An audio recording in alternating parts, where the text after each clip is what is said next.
BMC news live from Kochi Malayalam വാർത്തകൾ നിങ്ങൾക്കായി അവതരിപ്പിക്കുന്നത് Cochin Kalabhavan Angamaly franchise powered by heal life Thottakkattukara Nazareth villas and BMC production Angamaly. നമസ്കാരം, BMC radio Malayalam വാർത്തകളിലേക്ക് സ്വാഗതം. ഞാൻ ധനു കൃഷ്ണ. കൊച്ചി മെട്രോയുടെ രണ്ടാം ഘട്ട നിർമ്മാണ പ്രവർത്തനങ്ങൾ സിവിൽ ലൈൻ റോഡിൽ പാലാരിവട്ടം മുതൽ കാക്കനാട് വരെ ആരംഭിച്ചതിന്റെ ഭാഗമായി ഗതാഗത നിയന്ത്രണം ഏർപ്പെടുത്തി. ഗതാഗതക്കുരുക്ക് ഒഴിവാക്കുന്നതിലേക്കായി വാഹനയാത്രികർക്ക് ഉപയോഗിക്കാവുന്ന മറ്റ് മാർഗങ്ങൾ എറണാകുളം ഭാഗത്ത് നിന്ന് NGO quarters, Kakkanad Bharat Mata college, seaport airport ഭാഗത്തേക്ക് പോകേണ്ട വാഹനങ്ങൾ Mamangalam Manjumana pipe line road, Thoppil junction, Marymatha road, Illathumukal Marottichod road, NGO quarters junction, Olimukal junction വഴി സീപോർട്ട് എയർപോർട്ട് റോഡിലേക്ക് യാത്ര ചെയ്യാം. ഇടപ്പള്ളി ബൈപ്പാസ് ജംഗ്ഷനിൽ നിന്ന് മരോട്ടിച്ചൂട് റോഡിലൂടെ തോപ്പിൽ ജംഗ്ഷനിൽ എത്തി Marymatha road, Illathumukal Marottichod road, NGO quarters junction, Bharat Mata college വഴി സീപോർട്ട് എയർപോർട്ട് റോഡിലെത്തിയും യാത്ര ചെയ്യാം. മേൽ റൂട്ടിലൂടെ കാക്കനാട് ഭാഗത്ത് നിന്നും എറണാകുളം ഭാഗത്തേക്ക് തിരിച്ചും യാത്ര ചെയ്യാവുന്നതാണ്.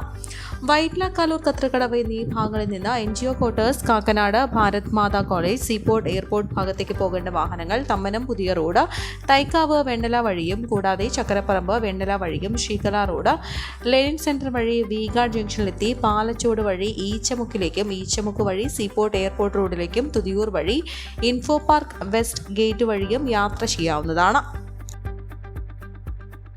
കണ്ടന്തറയിലെ മഞ്ചേരിമുക്ക് ഉൾപ്പെടെ വിവിധ ഭാഗങ്ങളിൽ തെരുവ് നായ്ക്കളുടെ ശല്യം രൂക്ഷമാകുന്നതായി ആക്ഷേപം. ഇത് സംബന്ധിച്ച് ഉയർന്ന പരാതികൾ അവഗണിക്കുകയാണ് അധികൃതർ. കണ്ടന്തറ സർക്കാർ സ്കൂളിലേക്കും ഹിദായത്ത് സ്കൂളിലേക്കും പോകുന്ന വഴിയിൽ കലുങ്ക് ജംഗ്ഷന് സമീപത്ത് തെരുവ് നായ്ക്കൾ സ്ഥിരമായി തമ്പടിക്കുന്നുണ്ട്. മഞ്ചേരിമുക്കിലെ സലഫി മസ്ജിദിന്റെ പരിസരമാണ് തെരുവ് നായ്ക്കൾ തമ്പടിക്കുന്ന മറ്റൊരു സ്ഥലം. പലപ്പോഴും ഇവ വിദ്യാർത്ഥികളെ ആക്രമിക്കാനും മുതിരുന്നുണ്ട്. രാവിലെയും വൈകിട്ടും സ്കൂളിലേക്കും മദ്രസകളിലേക്കും ട്യൂഷൻ സെന്ററുകളിലേക്കും കുട്ടികൾ പോകുന്നതും തിരികെ വരുന്നതും ഭീതിയോടെയാണെന്നും രക്ഷിതാക്കൾ പറയുന്നു. തെരുവ് നായ്ക്കളെ പേടിച്ച് പല രക്ഷകർത്താക്കളും കുട്ടികളെ രാവിലെ വിദ്യാഭ്യാസ സ്ഥാപനങ്ങളിലേക്ക് കൊണ്ടുപോകുന്ന അവസ്ഥയിലാണ്. പട്ടാപ്പകലും തെരുവ് നായ്ക്കൾ കോഴികളെയും പൂച്ചകളെയും മറ്റും പിടിച്ചുകൊണ്ടുപോകുന്നുണ്ട്.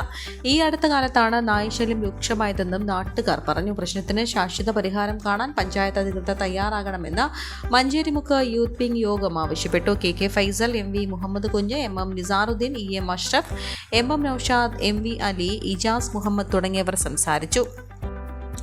ഓണാഘോഷവുമായി ബന്ധപ്പെട്ട ആശയക്കുഴപ്പം സ്റ്റേജ് കലാകാരന്മാരെ പ്രതിസന്ധിയിലാക്കുന്നു. വയനാട് ദുരന്തത്തിന്റെ പശ്ചാത്തലത്തിൽ ഓണാഘോഷം ഒഴിവാക്കിയതായി സർക്കാർ അറിയിച്ചതിന് പിന്നാലെ പുറമെ നിന്ന് മുൻകൂട്ടി പ്രഖ്യാപിച്ച പല പരിപാടികളും റദ്ദാക്കുന്നതാണ് ഇവരെ പ്രയാസത്തിലാക്കുന്നത്. സർക്കാർ നടത്തുന്ന ആഘോഷ പരിപാടികളാണ് ഒഴിവാക്കാൻ തീരുമാനിച്ചതെങ്കിലും ഭൂരിഭാഗം ക്ലബ്ബുകളും സംഘടനകളും അവരുടെ ആഘോഷങ്ങളും ഉപേക്ഷിക്കുകയാണ്. ഓണത്തിനായി ബുക്ക് ചെയ്ത 80% പരിപാടികളും റദ്ദായതായും കലാകാരന്മാർ ചൂണ്ടിക്കാണിക്കുന്നു. സംസ്ഥാനത്ത് 30,000-ഓളം സ്റ്റേജ് കലാകാരന്മാരും അത്ര തന്നെ അനുബന്ധ കലാകാരന്മാരുമുണ്ട്. ഓണക്കാലത്ത് സർക്കാരിന്റെ ആഘോഷ പരിപാടികളടക്കം പ്രതീക്ഷയോടെയാണ് ഇവർ നോക്കിക്കാണുന്നത്. ഓണം മുന്നിൽ കണ്ട് മാസങ്ങൾക്ക് മുൻപേ റിഹേഴ്സലും മറ്റുമായി ഇവർ സജീവമായിരുന്നു. എന്നാൽ ക്ലബ്ബുകളടക്കം ആഘോഷങ്ങൾ ഒഴിവാക്കിയത് തിരിച്ചടിയായെന്നും ആർട്ടിസ്റ്റ് ഏജന്റ് കോർഡിനേഷൻ സംസ്ഥാന കമ്മിറ്റി പ്രസിഡന്റ് വയക്കൽ മധു പറഞ്ഞു. രാത്രി 10 കഴിഞ്ഞാൽ മൈക്ക് പരിപാടികൾക്ക് അനുമതി ലഭിക്കാത്തതും സ്റ്റേജ് പരിപാടികൾക്ക് തിരിച്ചടിയാവുകയാണ്. ആരാധനാലയങ്ങളുടെ കോമ്പൗണ്ടുകൾ ഓഡിറ്റോറിയമാക്കി മാറ്റിയാൽ ഈ പ്രതിസന്ധിയിൽ നിന്ന് ഒഴിവാക്കാൻ കഴിയുമെന്നും കലാകാരന്മാർ ചൂണ്ടിക്കാട്ടുന്നു. ഈ വിഷയമടക്കം ചൂണ്ടിക്കാട്ടി ഓണത്തിന് ശേഷം സമരത്തിന് ഒരുങ്ങുകയാണ് സ്റ്റേജ് കലാകാരന്മാരുമായി ബന്ധപ്പെട്ട് പ്രവർത്തിക്കുന്ന സംഘടനകൾ. സ്റ്റേജ് പരിപാടികളുമായി ബന്ധപ്പെട്ട് പ്രവർത്തിക്കുന്നവരെ ഒരു തൊഴിൽ മേഖലയായി പ്രഖ്യാപിക്കണമെന്നും അവർ ആവശ്യപ്പെടുന്നു. കോവിഡാനന്തര കാലഘട്ടത്തിൽ ജീവനശൈലി രോഗങ്ങളുള്ളവർക്ക് സന്തുലിതമായ ആരോഗ്യ പരിപാലനത്തിന് ആലുവയ്ക്കടുത്ത് തോട്ടക്കാട്ടുകര ജംഗ്ഷനിൽ ഹീൽ ലൈഫ് തുറന്ന പ്രവർത്തനം ആരംഭിച്ചിരിക്കുന്നു. ഫിസിയോതെറാപ്പി, സൈക്കോളജി, ആയുർവേദ ചികിത്സകൾക്കായി 8089011772 ബന്ധപ്പെടാവുന്നതാണ്. ഓൺലൈൻ ജോലി വാഗ്ദാനം ചെയ്ത് പണം തട്ടിയ കേസിൽ ഒരാൾ പിടിയിൽ. മട്ടാഞ്ചേരി കോമ്പാറമുക്ക് MKS പറമ്പ് ഭാഗത്ത് പുതുങ്ങാശ്ശേരി വീട്ടിൽ വസീമിനെയാണ് ഞാറക്കൽ പോലീസ് അറസ്റ്റ് ചെയ്തത്. നായരമ്പലം സ്വദേശിയായ വീട്ടമ്മയ്ക്ക് 6 ലക്ഷത്തോളം രൂപയാണ് നഷ്ടമായത്.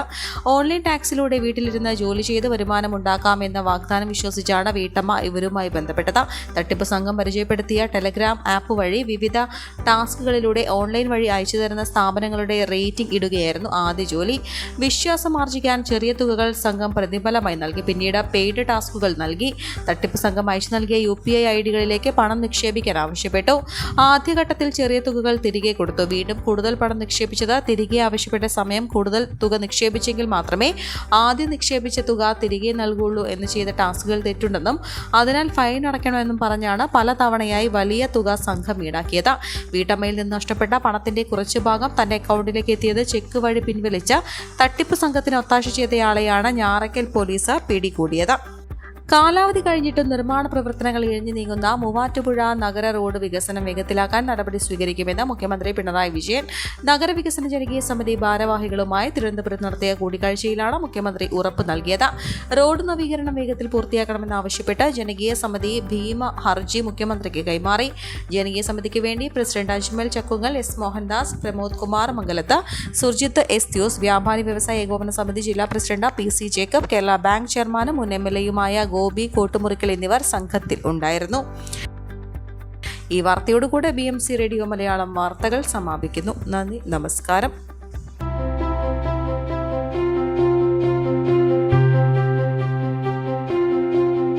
അങ്കമാലി പ്രദേശത്തെ കലാവിദ്യാർത്ഥികൾക്ക് സുവർണ അവസരം. ലോക പ്രശസ്ത കലാവിദ്യാലയമായ കൊച്ചിൻ കലാഭവന്റെ അങ്കമാലി ഫ്രാഞ്ചൈസി കരയാമ്പറമ്പിനടുത്ത് എളവൂർ കവലയിലുള്ള സ്പ്രിംഗ്ഫീൽഡ് കെട്ടിടത്തിൽ പ്രവർത്തനം ആരംഭിച്ചിരിക്കുന്നു. Classical dance, cinematic dance, Carnatic music, Zumba dance എന്നീ വിഷയങ്ങളിൽ പ്രഗത്ഭരായ അധ്യാപകർ ക്ലാസുകൾ നയിക്കുന്നു. കൂടുതൽ വിവരങ്ങൾക്ക് ബന്ധപ്പെടുക 9995208614.